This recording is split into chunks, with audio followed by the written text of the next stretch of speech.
In 1984, Alexei Pajitnov, a Soviet researcher, wrote a small game to test the capabilities of one of his institution's new computers. This game featured random pieces that the player had to rearrange to fill in rows. He named his creation Tetris, and it swept across various Soviet institutions like wildfire, destroying productivity in its wake. Knowing that he had a successful game on hand, he decided to reach out for help to have it sold outside of the Soviet Union.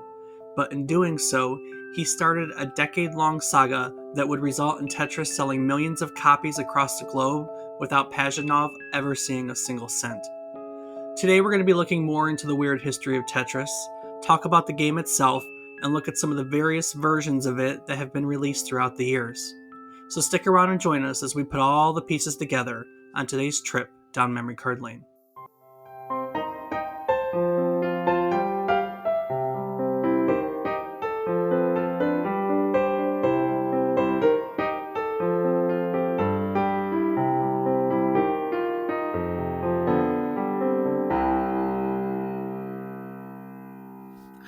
Good morning, good afternoon, and good evening.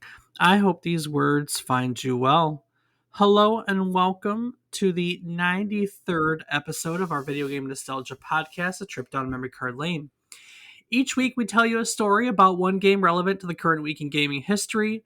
While doing so, we hope to teach you something new about the game, what it took from the world as its inspiration, or what it gave back to the world as its legacy. This week, we're looking back at Tetris, originally released for the Electronica 60 way back in 1984, so 38 years ago. I'm David Casson, and as always, I'm joined by my co host who suffers from acute Tetris syndrome, my brother, Rob Casson. Rob, what's it like seeing colors and shapes everywhere you go? Dave, it was pretty weird at first, but it all seems to be in order now. I fully expected you to say something stupid like, "Oh, I see colors and shapes everywhere I go. What are you talking about?" Because everybody does, but yours was way, way better. That was clever. That indeed. Oh my goodness. So, a week has passed since we last been here. What have you played in the previous week? Well, Dave, this last week I played some Rocket League. I played some RuneScape. I played some more Bannerlord. And I believe that was actually it. It was not a very game heavy week. Nope. Had a lot going on, so didn't get a whole lot of time to play. Yep. But what about yourself? Rocket League, V Rising, a little bit, Medieval Dynasty, Rogue Legacy 2, some Tetris in preparation for this episode, and I have been dabbling in Diablo Immortal, which is, Ooh. yeah, How's that? it's pay to win Diablo. I guess I haven't really got to the wall yet. Everyone says that there's just a wall, and I saw an article the other day that said that it would cost you $110,000 to be maxed out in the game. But admittedly, I haven't hit a wall yet where I've had to pay. So at the moment, it's a fairly enjoyable Diablo game. Once you get past the whole needing to control with a on mobile kind of concept. But I mean, I don't dislike it yet. I'm sure when I hit that wall, I may be like grumble, grumble. But so far, I'm enjoying myself. I don't know anyone else playing it. It may be very different too in with other people, but so far it's been a solo journey for me. I just wonder if like they say it's 110,000 to get to max level. Is that just like quickly, immediately, or is that saying that's the only way to? I don't know the answer to that. To be honest with you, I don't know the answer to that. I'm still working my way through it. I haven't played more than a couple levels, and so far it's a pretty straightforward Diablo game. Maybe simplified a little bit for the mobile phone, but I'm not enjoying myself. I'm not enjoying myself. It's Diablo. It's a new Diablo at the moment, and it's scratching a good itch. It's tough for me. I really like Diablo 2, and of course, we played Diablo 2 together, but I also really like Diablo 3, and this one plays, at least in my opinion, more like the third one, and I really don't know what I prefer. I was thinking about that earlier today, and I'm kind of torn, but that's all right. That's all right. That's what we're playing. I know it sounds like a lot, but it wasn't a really big gaming week for me either. I just touched base with a few here and there. Although I played a little bit more Diablo Immortal. It's easier to play on mobile when you're doing other things. True, very true. But today we're here to talk about Tetris, and I think Tetris is one of those games that's pretty universally recognized. I would think that even people that maybe aren't gamers have heard or played Tetris. Same can probably be said for most Mario games, and ironically enough, those are two of the most prolific games of all time, believe it or not. Way back in 1978, Alexei Pajitnov worked as a summer intern at the Soviet Academy of Sciences. Once he graduated in 1979, he accepted a job there working on speech recognition at the Academy's Computer Center. Now, whenever the center had received new equipment, various researchers would write small programs for the new equipment in order to test its computing capabilities, as a showcase for what it could do. And this became Alexei's excuse for making games. He saw computer games as a way to bridge the gap between logic and emotion, and games allowed him to work with both puzzles and mathematics, which were two subjects that he loved, frankly. He was looking to make a game, and while searching for inspiration, he recalled childhood memories of playing Pentamenos. This is a game where you create pictures using various shapes.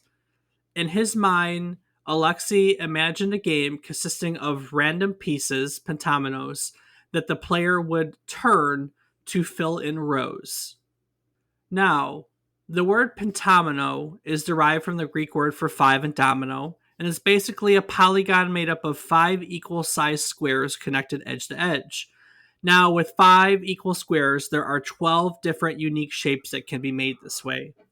As Alexei was developing Tetris, he determined that 12 unique shapes was too complex, and so he scaled it back to become a tetramino, which is four equal shaped squares. Now, Tetris uses what we call one sided tetraminos. I don't even know if I'm saying it right. Maybe tetraminos. I want to say tetraminos, but tetraminos sounds better. And with one sided tetraminos, there are seven distinct possibilities. So instead of 12, he tore it down to seven. And with this basic notion in mind, tetraminos, which are four polygons, four equal sized squares that make different shapes, and the concept of random pieces that would fill in rows, he got to work making a game. He settled on the name Tetris, which is a word created from a combination of tetra, meaning four, and his favorite sport, which was tennis. Now, it's important to know that the Electronica 60 had no graphic interface or graphics, really. It was completely command based, like some of the older computers we've looked at, like the Apple or the Commodore, where everything was done with commands. It was all text commands. And so the first version of Tetris, the pieces and the field for that matter, were all spaces and brackets. At first, all he had was these shapes coming down and they would fill in lines. And he realized that the completed lines inevitably would fill the screen too quickly, and so he decided to delete them once they were finished. And so one of the key gameplay elements to Tetris was actually created out of necessity to make the game last longer. That's interesting. I know, right? Now, the very first version of Tetris with all these basics, very basic game. These shapes that were made out of basically brackets and spaces came down. If they filled a line disappeared. There was nothing else to it. Was completed around June 6, 1984. There were no scoring system, no levels. But the truth of the matter was Alexei couldn't stop playing it as it was, and so he understood that it was an addictive game and likely a hit. And so he takes his first version and he presents it to his colleagues, who quickly become addicted to it. And within a few weeks, every Moscow Institute computer had a copy of Tetris on it. In fact, it actually had to be banned shortly after from some of the institutions because no one was getting any work accomplished. They were all too busy playing Tetris. Nice. And he knew it was a hit. I mean, when you have something like that, you know it's going to be a hit, you know? Oh, absolutely. So the next step was making a color version for the IBM computer. And to do so, some of his colleagues put him in touch with Vadim Gerasimov, who was a 16-year-old intern at the Soviet Academy. And so this dude was able to create an IBM version in about 3 weeks. And once the basic version was in place, he proposed adding some features to it. They agreed, and so he took roughly another month to create an IBM version that included scorekeeping and sound effects. And so now some of the basics of Tetris are in place. Now this is where the history of Texas. Where the hell did I get Texas from? Good lord. Now this is where the history of Tetris gets messy. Tesla's in Texas. Tesla's in Texas. So Alexei wanted to export Tetris, but he had no idea of how the business side of gaming worked, and he didn't know where to start.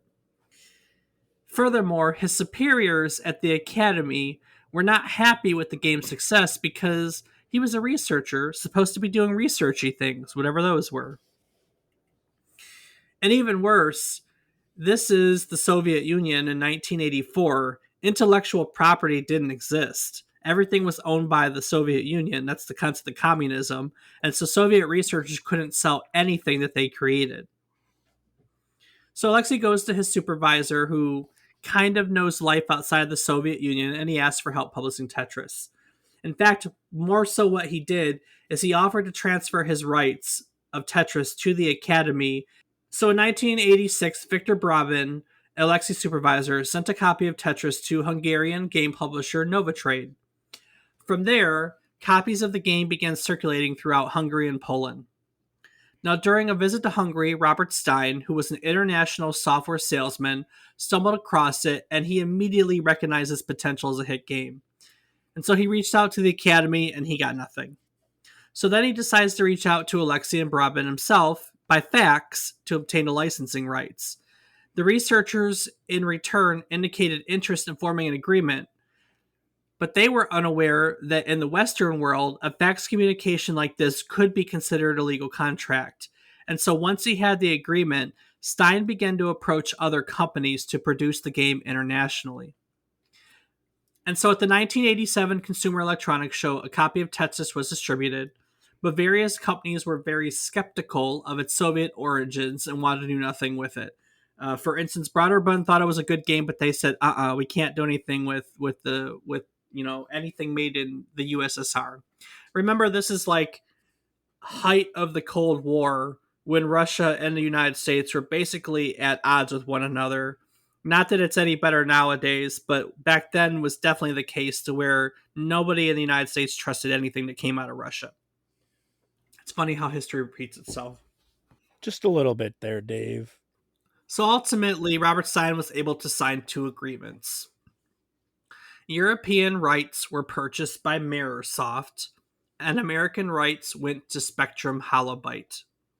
Now this is, let me remind you, he sold it without yet having signed a contract with the Soviet Union for the game. Now, so these companies took these licenses and they ran with it, right? So before releasing Tetris in the United States, the CEO of Spectrum Holobyte decided to go all in on the Soviet design, whereas everyone else didn't want to touch anything Russian. This guy says, "You know what?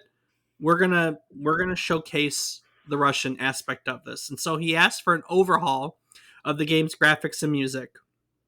The background was made to showcase Russian parks and buildings, and the music was designed to have basically be reminiscent of Soviet folklore music. The company's goal was to make people want to buy a Russian product. So the game came complete with a red package and Cyrillic text.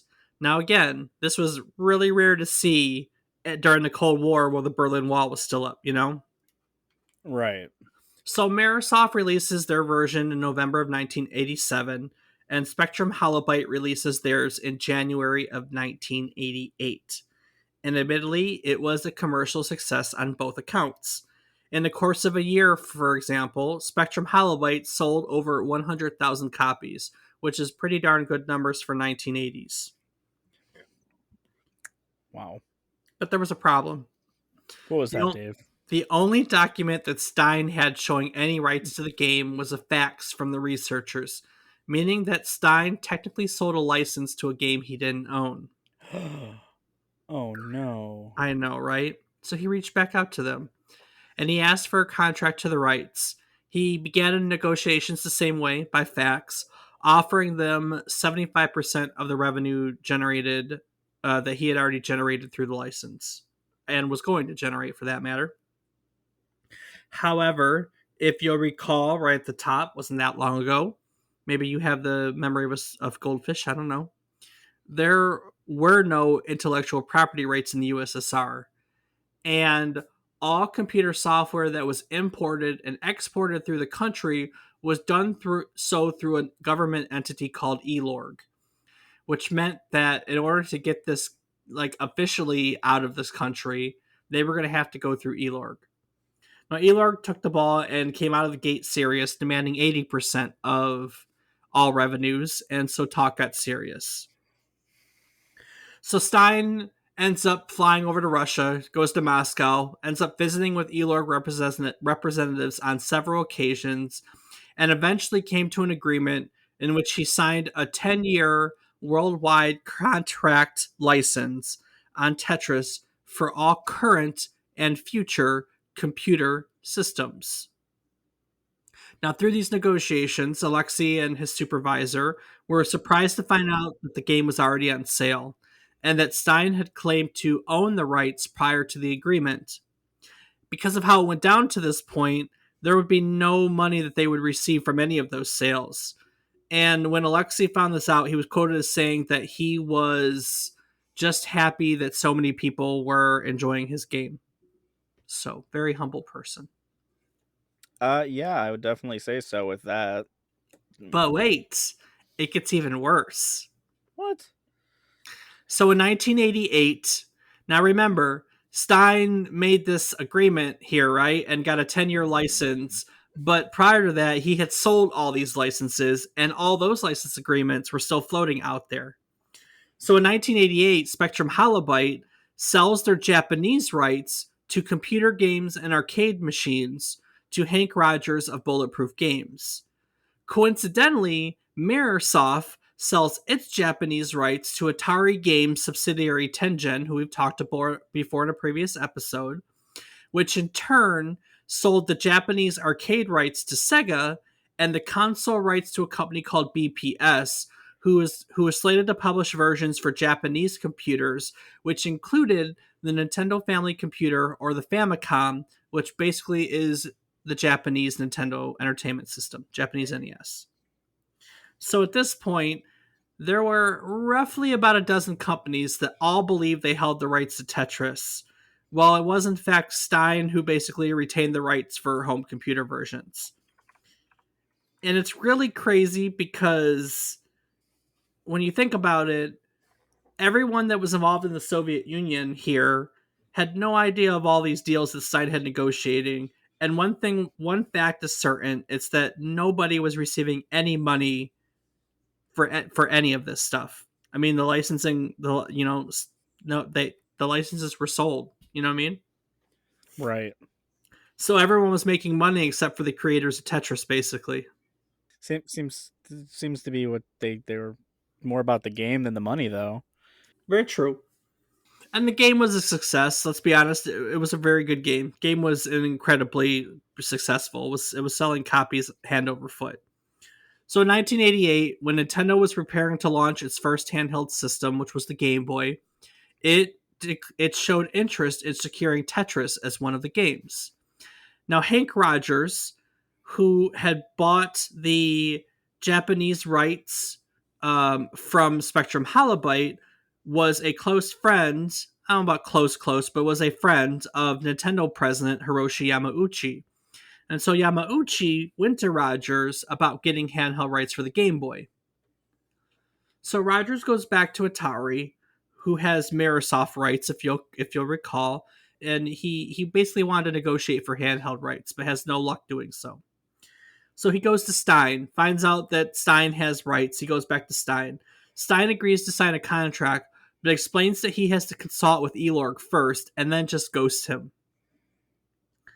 So Rogers tries several times to reach out to Stein, and then starts to suspect that there's something fishy about Stein's licensing rights, and really starts to suspect a breach of contract.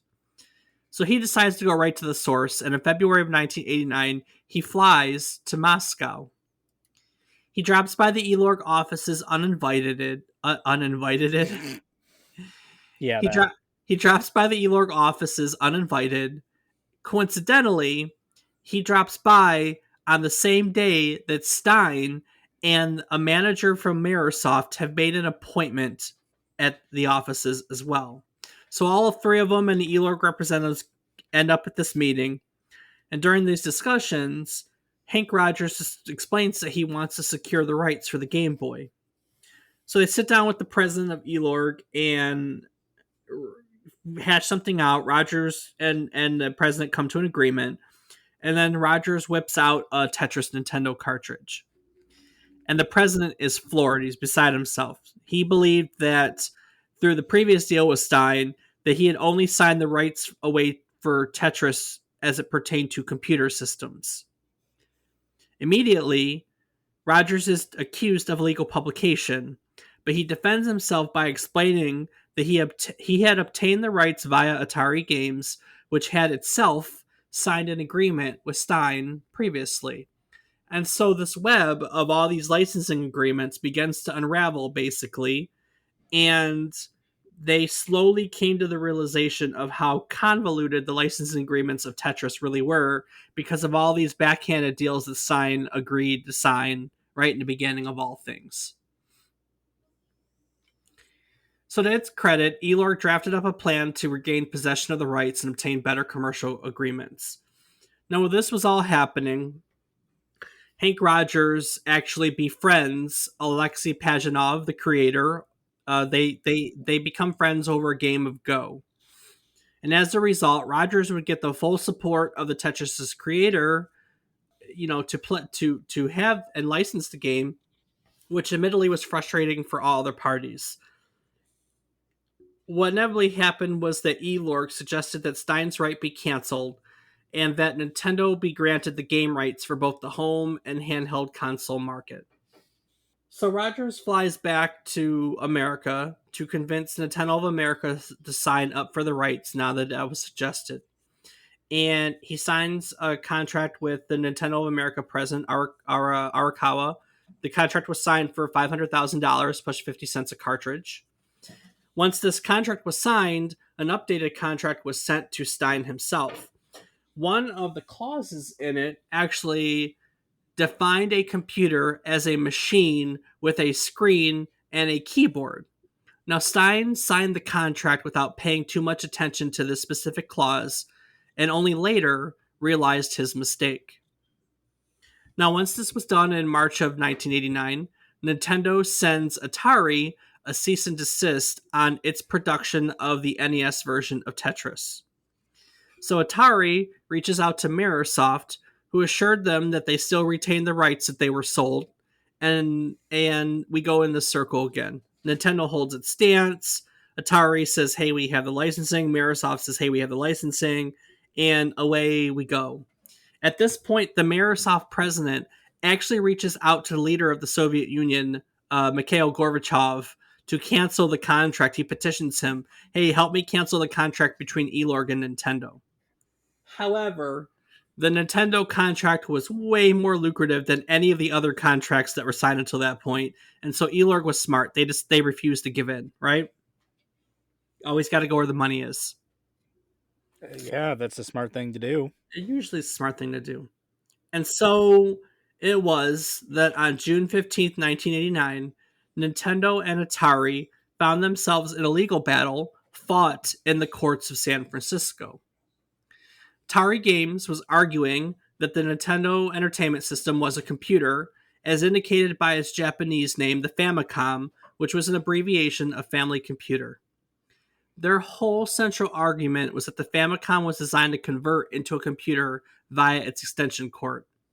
Now, if they won, they would retain the initial license and be able to support the production of their game. And while if you know video games, you probably know that they didn't win this argument. Alexei actually showed up in court, and he stressed that the original argument, the license agreement they made, only concerned computers and no other machines. And so inevitably the judge rules that Mirrorsoft and Spectrum Holobyte never received any explicit authorization allowing them to market this game on a console, and so inevitably the judge ruled in Nintendo's favor.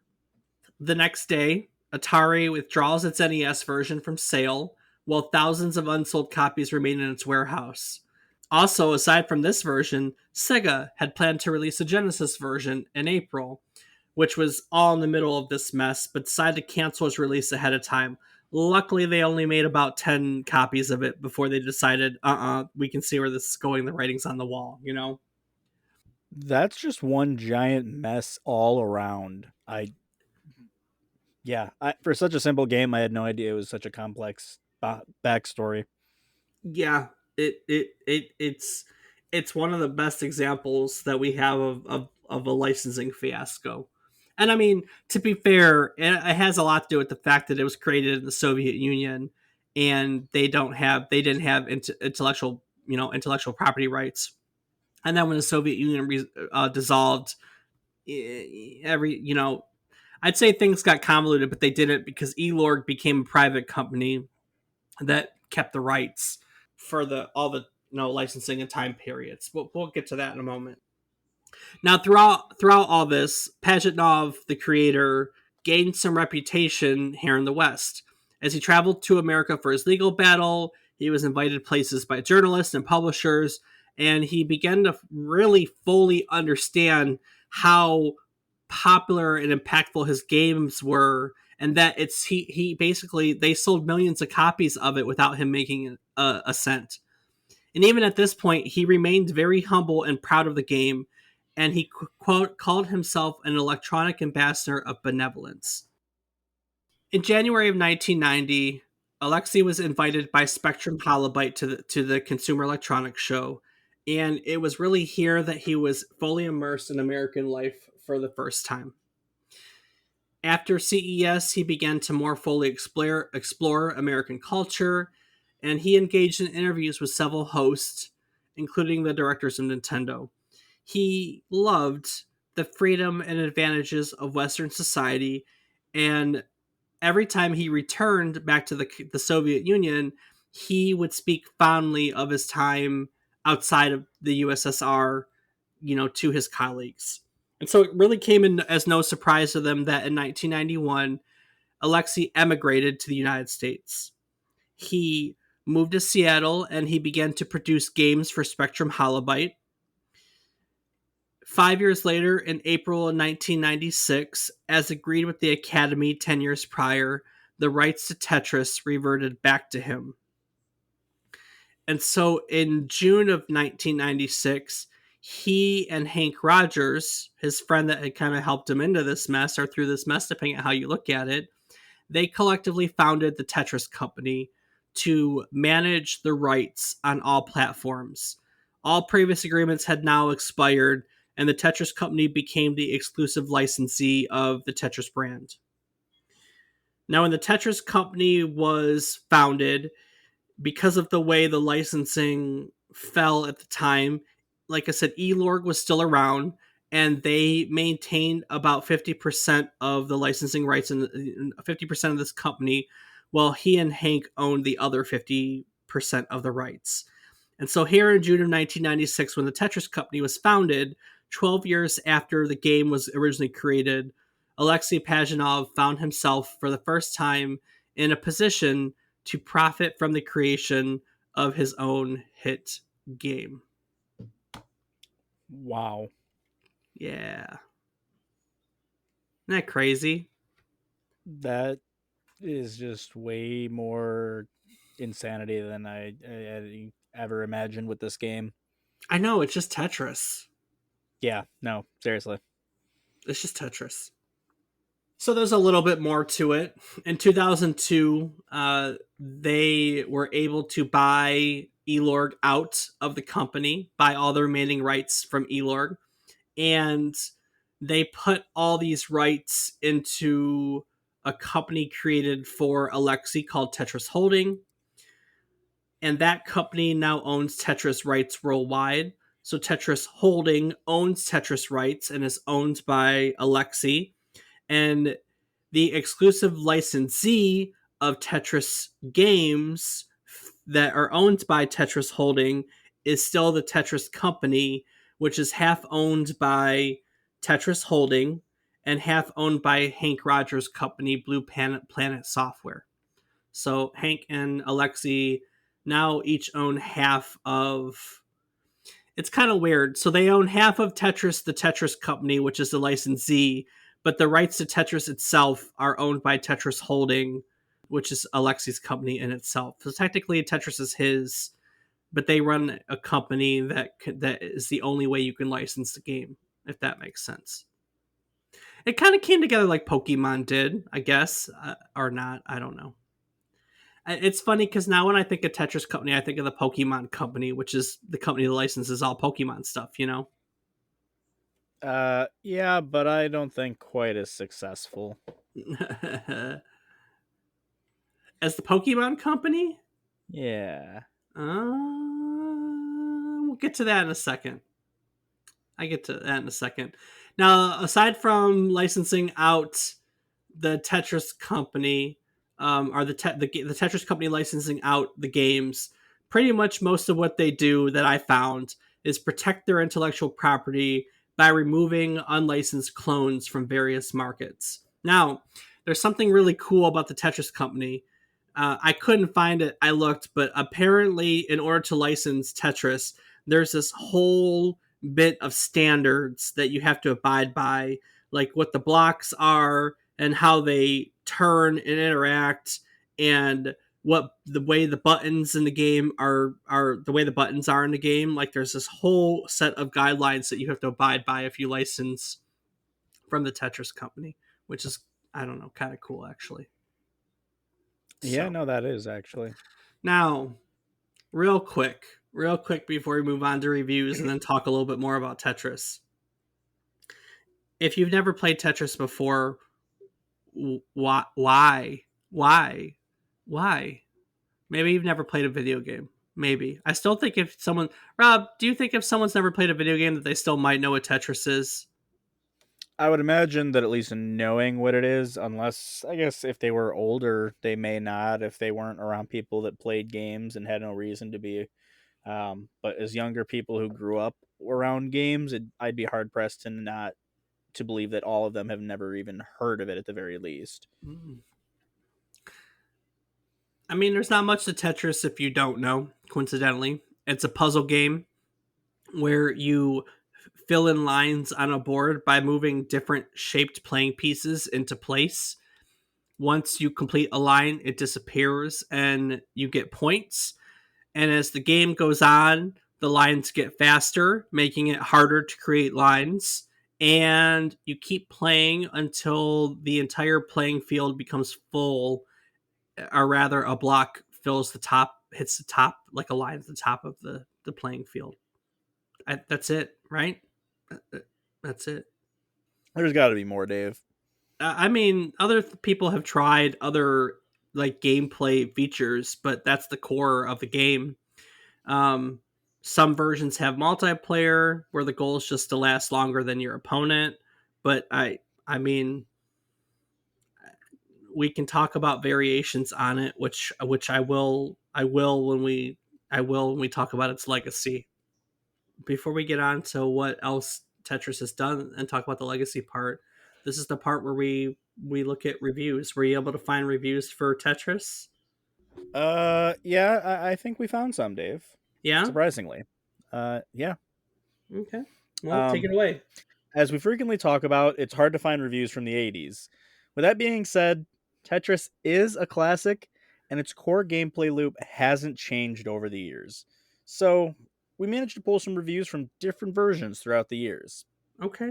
I guess that's one way to go about it. Let's take it away. All right, Dave. Well, first up, we have Brett Allen Weiss on allgame.com, who called Tetris the single most addictive video game of all time. Okay. All right.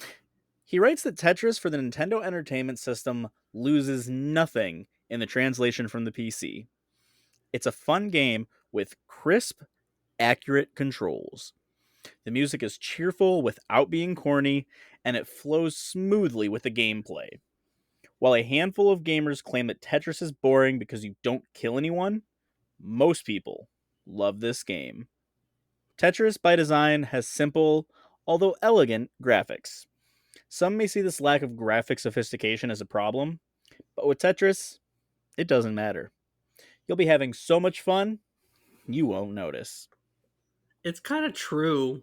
It's one of those games that I don't know if the graphics matter. At least the gameplay, they don't affect the gameplay. They don't affect the gameplay. I mean, they affect the aesthetic feel of the game, but they don't affect the gameplay.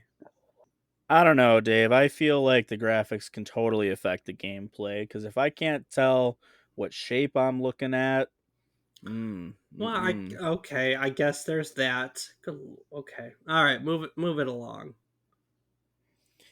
Uno momento, por favor, resetting Krabies. All right, Dave. So with that, next up we have from 2009 in Nintendo Magazine. They published a list of 100 best Nintendo games. And you know where they rank Tetris at, Dave? Where's that? Number 5. Number 5. Number 5. Why is that? What did they feel about Tetris? Well, they wrote that it hasn't got a plot, any main characters, or particularly impressive graphics. All true? That was it. Okay. I guess that's a good reason to put it number 5. No. They finished, but Tetris has got everything if we're talking about simplistic, genius puzzling with a near infinite appeal. Okay.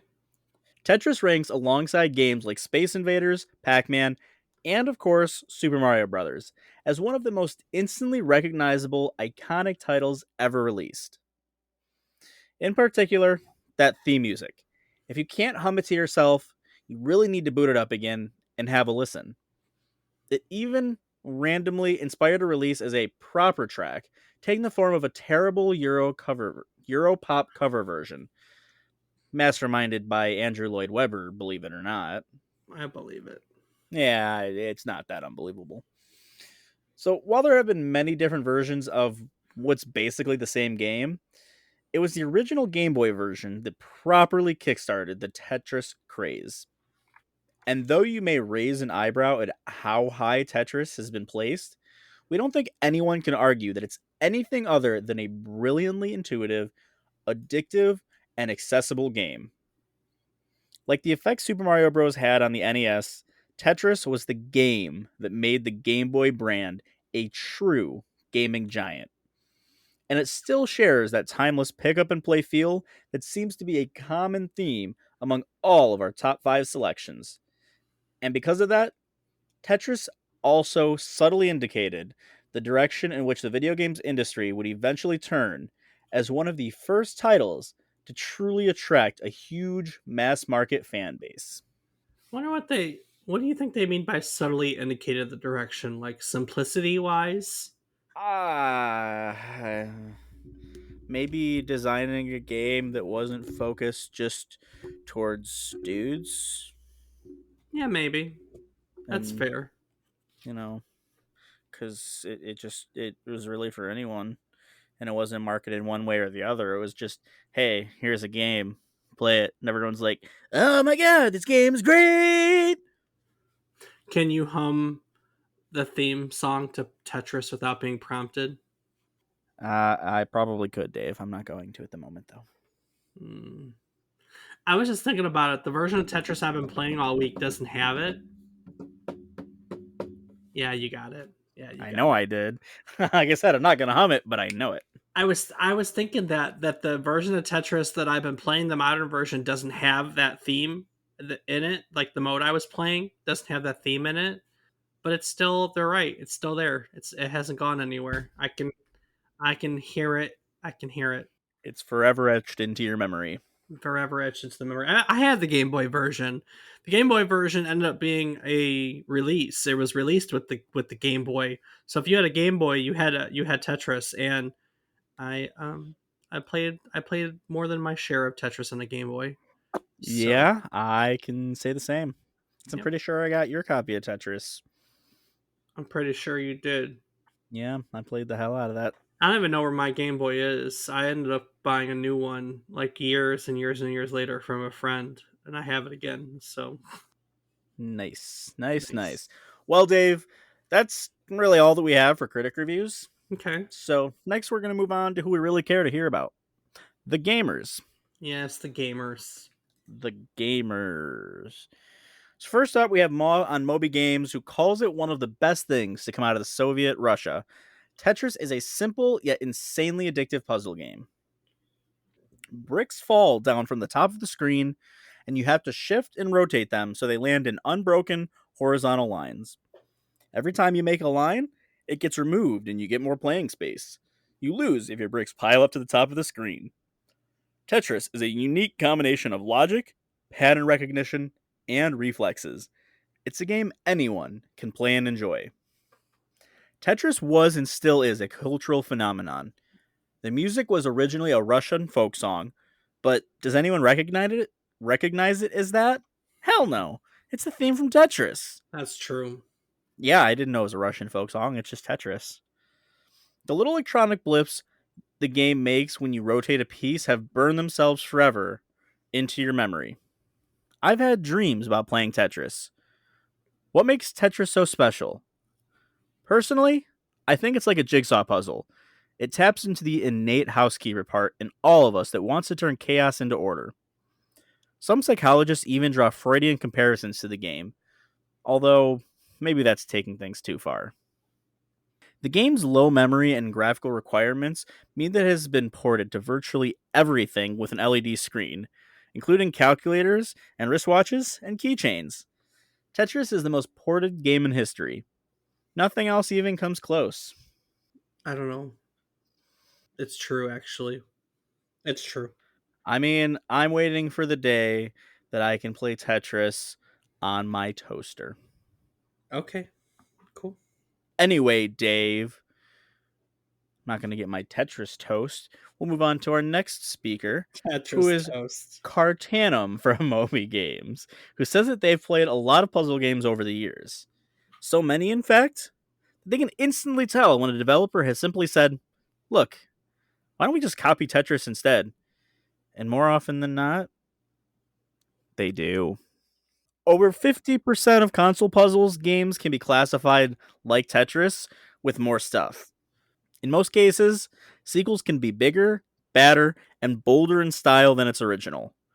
But I can safely say aloud that Tetris, here in its black and gray form on the Game Boy, still the best of the series.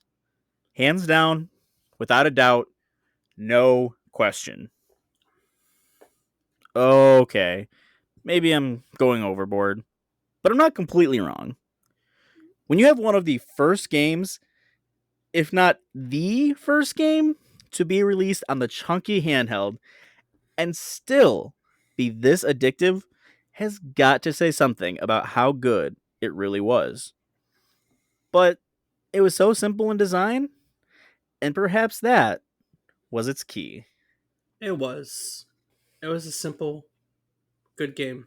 I mean, what else? What else do you want to know about it? You know what I mean? No, absolutely. I mean, the game was simple, it was easy, and it was addictive just because of that. Like, it made you feel good. You just kept getting that serotonin release, and you're like, "Wow, I did it! I'm doing it! I'm having fun!" And then you lose, and then you try again. So, Rob, at the top of the episode, I teased you, and I know that was a long time ago, and it's hard to keep track of everything. I teased you about seeing shapes and colors everywhere. Remember? Yes. That is a real world phenomenon called either the Tetris effect or Tetris Syndrome. And it occurs when people devote so much time and attention to a singular activity that it begins to pattern their thoughts, mental images, and dreams. Obviously, it takes its name from the video game Tetris. People who have played Tetris for a prolonged amount of time can find themselves thinking about the way different shapes in the real world can fit together, such as the boxes on a supermarket shelf or the buildings on a street. They may see colored images of pieces falling into place on an invisible layout at the edges of their visual fields, or see it when they close their eyes. So instead of counting sheep, you're playing Tetris when you close your eyes. And as they are falling asleep, typically they can see colored moving images as well. So it's an actual thing. Those experiencing Tetris effects may feel that they can't prevent the thoughts, images, or dreams. And it's not just a Tetris thing. Just so you know, the Tetris effect can occur with other video games, but it's always referred to as a Tetris effect because that's where it was first observed. So Um, it's just like taking something from a video game and constantly seeing it. yeah, actually. So they've actually tried to expand the concept into gaming transfer syndrome or something like that, where people will start to see like health bars above people's heads or scores next to people, or they'll hear sounds from a game in real life when they don't actually exist. um, GTP, game transfer phenomenon. That's what it was called. I looked into it a little bit, but I didn't want to go too much into it for lack of time. Game transfer phenomenon. It's an expansion of the Tetris effect. So, as a side note, the Tetris effect also has been known to occur with non-video games. For example, the someone could see the illusion of curved lines after doing a jigsaw puzzle. They could see chess pieces and unrelated objects, or even speed cubers. You know, the guys who solve Rubik's Cubes really fast have been noted as seeing basically the Rubik's Cube algorithm involuntarily in their minds when they're not speed cubing. The Tetris effect can happen, basically, it happens when games blur into real life, which is really crazy. When I was in college, I wrote, I don't know, 10 or 12 episodes of a little sick TV show that I wanted to make with my friends when we were doing short film stuff. And it's actually this whole concept. The main character is losing his mind because he can see video games when he's not playing video games, and that's the whole premise of it. I wrote a whole lot of it actually. I never did anything with it. It's kind of sad. Yeah, but it's a real Well, thing. Tetris Effect is find a real find thing. a cartoonist, Dave. Then we can teach the world.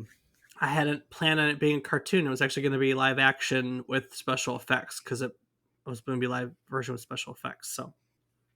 So that's a Tetris Effect. Really happens. And now I kind of want to talk about Tetris throughout the years. For starters, Alexei Pajitnov made 4 different Tetris games. Did you know that? I had no idea. So we know that here in 84 he made Tetris. In 1989 for the PC and other, Commodore, Apple, Spectrum, things like that, he made a game called Weltris. Now Weltris was obviously it's a sequel. It still has the game's falling block gameplay, but now the pit is 3 dimensions and you view the board from above. And so basically as the blocks descend into the well, like away from you, they can be rotated left or right along the walls. And once you get to the floor, basically you're making it's the same gaming concept, but you're looking at it from the top in 3D with 4 walls, and you're still trying to rotate the same Tetris blocks and make lines disappear until the blocks come up to the top of the well. It's weird because it's 3D gameplay, but with 2D blocks, if that makes sense. So in 1990, he made Hatris, which is exactly what it sounds like. It's Tetris with hats. This one ended up on in arcades on the NES, the Game Boy, and the TurboGrafx 16. It plays just like Tetris in that there are hats that fall down the screen and they have to be arranged in specific patterns to make the hats disappear. And yeah, you have to eliminate all the hat designs in specific ways until they stack all the way to the top. So that was your third Tetris game. And the last game he made was called Faces Tris 3. And this was made for the Macintosh, the Amiga, and MS-DOS computers. This is, despite being called Tris 3, is the fourth in his Tris series, which includes Tetris, Hatris, and Weltris. In Faces, horizontal slices of two persons' faces fall side by side from the top of the screen, and the player must position them before they hit bottom. So basically, you have to rotate these slices of faces to make the face line up. And if you don't do it, the line states, and you keep doing this until the pieces get to the top of the screen. Alexi actually made 4 Tetris games. Well, damn. Never knew about that. Rob, have you played any versions of Tetris through the years? I know, obviously, I played the Game Boy one, and I'm sure I played it on something else too, but I don't know about, like, what versions they were or anything like that. I feel like I was always just played, like, single-player Tetris, so I know that they have, like, multiplayer and stuff, but I've never done any of those. So last year or 2 years ago, because I think it was during the pandemic when they released Tetris 99 on the Nintendo Network. You never tried that one? Um, no, I didn't. So Tetris 99 was released on the Switch Online. If you were a Nintendo Online member, you got it for free. And it's multiplayer Tetris where you play in games of 99 players at one time to see who lasts the longest. So it's essentially a mix of Tetris and a battle royale, because that's it, a mix and a battle royale, where you have to keep playing Tetris until you're the last player standing. I played it. I played it. I don't know, 2 or 3 weeks when it first came out. It was a 20, I don't know, 19, 2020, somewhere in there. 2019. I wrote it down. Yeah, Tetris 99. The current version of Tetris, if you did want to play Tetris, you wanted to play an official licensed version, is called Tetris Effect. Which, ironically, we just talked about what the Tetris Effect was, didn't we? Yeah, we did. It's this concept that they wanted to recreate. So the producer of Tetris Effect wanted to mimic the concept by making a version of Tetris that's set to music with a zone that players would achieve while playing. It was originally released on PS4. It's now also on Windows, the Xbox One, Switch, and now VR platforms. To its credit, it's won a ton of awards, including Best VR Game, Best Puzzle Game, Best Music, and a few publications actually named it their Game of the Year back in 2018 when it was released for PS4. In case you were wondering, it's an excellent VR game. Like, really, really great VR game. It literally does what it says. It has great music and visuals, and you put the headset on and you get lost in playing Tetris. And the game adds beats to the music as you hit the buttons to rotate the pieces, and as the lines shift, it all happens with the music. And it is just a game that is very, very easy to get lost in. If you're looking for a VR title that is like meditation but not quite meditation, it's like the game equivalent of being in Zen and meditation, this is probably one of the best ones. It's highly recommended. Highly recommended. Well, damn. I'll have to check it out then. It's really good. If you're a Xbox Game Pass member, it's actually available on the Xbox and PC Game Pass. And if you have it on the PC Game Pass, you can play that version. You can play the VR version as a Game Pass game, which is what I did. So it'll load up in Steam VR or Oculus VR, and you can play it in VR. So if you're Game Pass member, you don't have to buy it on your Oculus. Just play it through the link. Got it. Got it. Really quick, Tetris holds the Guinness Book of World Record, the Guinness Book World Record for the game that has been ported to the most platforms. Officially, the book lists it as being ported to at least 70 different systems since 1984. And between those 70 different systems, there have been more than 200 official versions of Tetris. Oh, So you talked about Pokemon being prolific, but yeah. Now, I one thing that's really interesting because you said toaster, and I don't know if I've seen Tetris on a toaster, but I have seen Doom on a toaster. And the what? wait for it. The Guinness Book of World Records actually makes a note of that. It says specifically in the record that if the focus shifts to unofficial ports, because it specifically says 200 official versions between 70 systems, but it makes a note that if it's unofficial ports we're talking about, that it's distinctly possible that Doom is the most ported game of all time, because Doom has been put in toasters, on fridges, on bikes, on printers, and no joke, because I've seen it. I've even watched one guy play the original Doom on the screen of a pregnancy test. Oh my God! Shut up. Seriously, I'll What the go hell? go on YouTube. Go on YouTube. It's somewhere on there. He reprogrammed a pregnancy test, the screen on it, to be able to play Doom. Well, actually, it plays on the pregnancy test. Doom. I mean, let's be honest. Way back in '95, they didn't need much out of the computer. So That's just doing too much. it's interesting. Ugh. Tetris is the second best selling video game franchise of all time, behind Mario. Between all the various Mario games, that's Mario Kart, Super Mario Brothers, and Mario this and Mario that, they've sold 760 million copies of games. Tetris is at number 2 with 495 million copies of games. Now, you said Pokemon rivals it. Pokemon is actually number 3. Up until this point, they've only sold 415 million copies of all the Pokemon games. So Tetris has actually outsold Pokemon in all the years it's been around. Okay, but if we look at the worth of the Tetris Company and Pokemon Company, which was what I Oh, was oh saying. yeah. Now, if you're looking at dollar amounts, no doubt that Sorry, but I don't know anyone who's got plushies of the yellow square.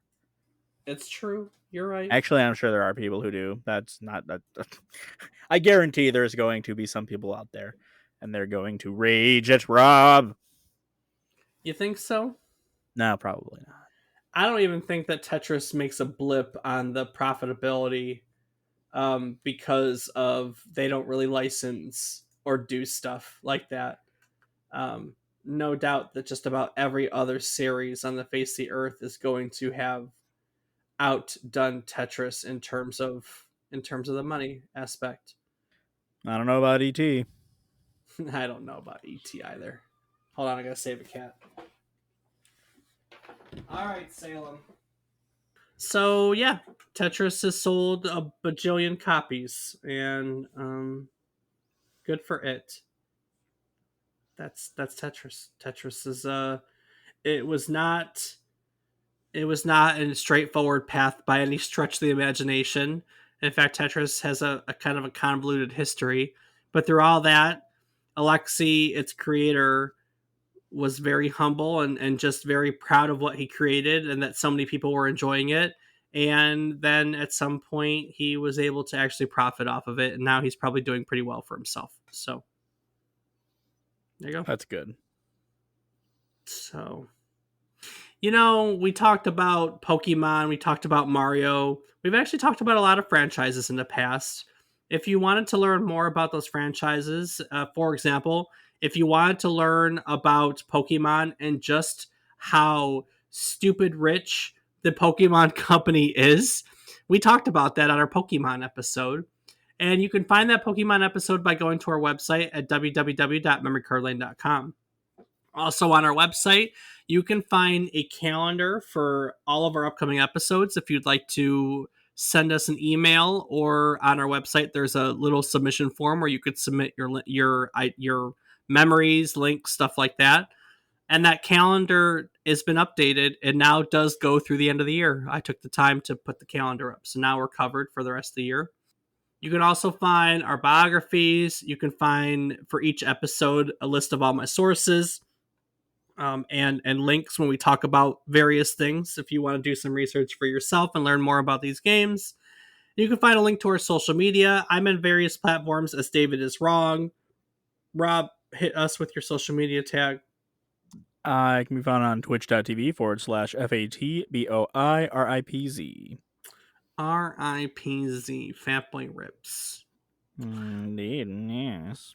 Well, ladies and gentlemen, each week we tell you a story about one game relevant to the current week in gaming history. This week it was Tetris.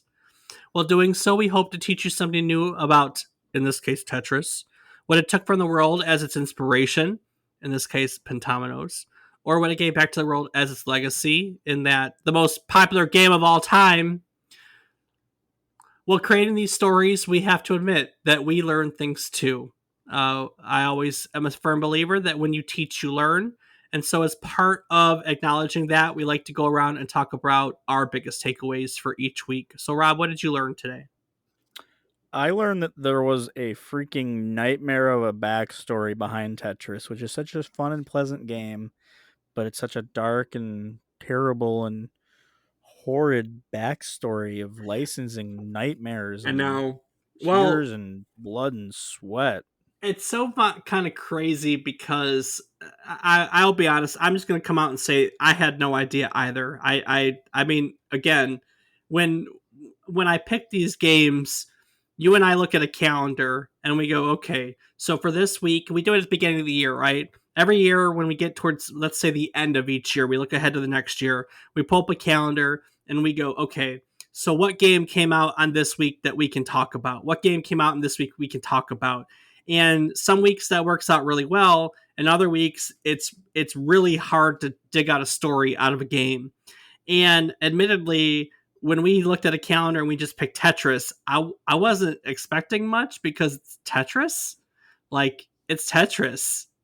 I, how fancy can Tetris be? You know what I mean? So I was really surprised to find that the backstory of Tetris was just as puzzling as the game itself, admittedly. So it that's crazy.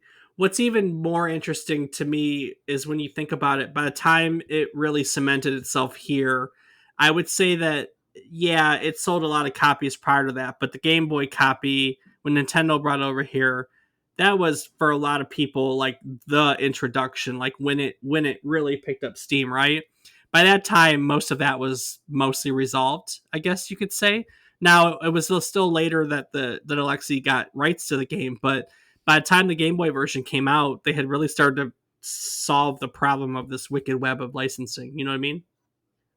Absolutely. So you are right. It is just crazy. Absolutely crazy. Is that Uh, your takeaway as well, Dave? that's my takeaway. I had absolutely no clue. I had no clue it was such a mess. So that was really fascinating for me to to learn about and write about and convey to everyone else. Kind of a mess. But we got through it. We solved the puzzle, and here we are at the end of all things, aka today's episode. And I'm ready to take it out of here. Before I do that, though, Rob, what would you like to add? Well, Dave, if you never played Tetris, you're crazy. Yeah, Go play that game. go play specifically play Tetris Effect. It's called Tetris Effect Connected. They added the connected version because it's got multiplayer. It is I can't even begin to convey to you how much of getting in the zone. Even the non VR version, it's just a great game with great music and great visuals. They did an excellent job on crafting this version of Tetris. It is well worth some time. Just take it from me. Yes. But also, thank you so much for listening to us. You must be crazy to do so. But Yeah, we appreciate you. we do. We're all a little crazy around here, and that's what makes us all have so much fun with life. Very true. Very true. Thank you so much. We appreciate you listening to us every week. If you haven't already, hit us up on anywhere that you listen to a podcast and rate us, review us. Come to our Discord and give us some feedback. We have been on this for 93 episodes, and I mean we're planned. We have the episodes planned through the end of the year, which is will put us at 121, 122. We're not going anywhere. Probably going to go beyond that, and so it's time. Go rate us. We've been here a while. We want to hear what y'all think of us, please. So, Yes, please. and with that, I'm going to take it out of here. Rob, next week we're going to look at the very first open world computer game. Okay. The first one ever. Okay. Not only was it the first open world game, it was also one of the very first definitive commercial RPGs for the computer. And realistically, it laid the foundation for the whole RPG genre as we know it today. What's that? So, originally released for the Apple II in June of 1981, Ultima revolves around a quest to find and destroy the Gem of Immortality. You may think that Ultima is just a basic fantasy Dungeons and Dragons type RPG, but it's actually a weird, complex video game that includes time travel and space combat and all these weird things that I think a lot of people have no clue about, given that who's played Ultima from 1981. You know what I mean? Right. So, as part of its history, we'll also look at its creator, Richard Garriott, and talk about the company he founded, which is Origin Systems. So, yeah, we get to look at Ultima. We get to look at one of the old OG original gangsta role playing games. So, join us again next week as we go dungeon crawling on yet another trip down memory card lane. Do the thing. Doo doo ba ba ba da ba da ba ba boo ba ba.